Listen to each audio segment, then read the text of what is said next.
Kamusta sa lahat? Ako si Maria Gabriela Seravolo.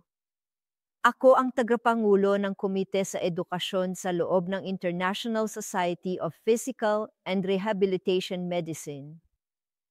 At nandito ako para pag-usapan ang isa sa mga pangunahing haligi ng estratehikong plano ng ISPERM na inilabas ngayong taon at pinamagatang paggabay sa aming direksyon para sa kinabukasan. Well, ang infographic na kasama ng estratehikong planong ito ay gumagamit ng compass rose para ipakita ang apat na pangunahing direksyon na tinutukoy ng estratehikong plano. Mayroong apat na pantay-pantay na mahalagang pangunahing negosyo para sa siyentipikong lipunan at isa sa mga ito ay edukasyon at pananaliksik kasama ang advokasya, komunikasyon at organisasyon. Well, napakahalaga ng edukasyon para mapalawak ang mga inclusive na programa sa edukasyon at pagtuturo.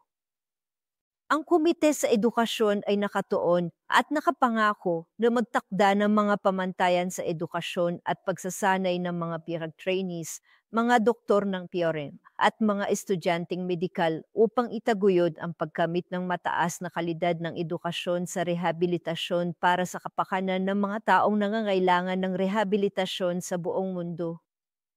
Sa ngayon, nakabuo na ang Komite sa Edukasyon ng mga kurikulum sa pagsasanay para sa undergraduate at postgraduate na edukasyon at pagsasanay sa IREM at nakabuo rin ng mga estratehiya sa edukasyon upang suportahan ang mga pangangailangan ng mga miyembro ng ISPAM. Isang napakahalagang layunin ay ang i-harmonize ang edukasyon ng mga tauhan upang itaas ang pamantayan ng pangangalaga sa rehabilitasyon at makamit ang mga layunin ng Rehabilitation 2030, pati na rin sa pamamagitan ng pagsuporta sa mga patakaran ng advokasya ng World Rehabilitation Alliance.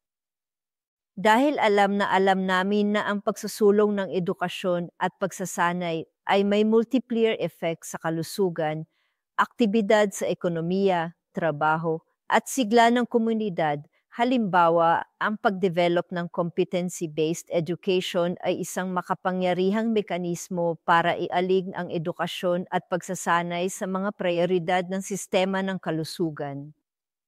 At ito rin ay may partikular na halaga para sa mga bansang may limitadong yaman, para sa mga bansang mababa at katamtamang kita, kung saan ang rehabilitasyon ay hindi binibigyan ng prioridad at hindi sapat ang pondo na inilaan upang matugunan ang mga pangangailangan sa kalusugan ng populasyon. At dahil dito, sa mga bansang ito, kung saan kulang ang mga infrastruktura para sa edukasyon at pagsasanay sa rehabilitasyon, maaaring hindi alam ng potensyal na manggagawa ang mga magagamit na landas sa karera sa rehabilitasyon.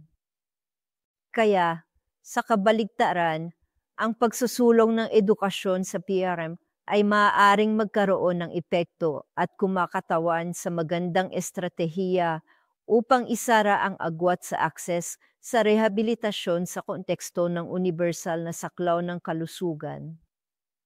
Kaya ang Komite sa Edukasyon ay magtatrabaho at susuporta sa estratehikong plano ng ISPERM para sa kapakanan ng buong komunidad at lahat ng miyembro ng ISPERM sa buong mundo.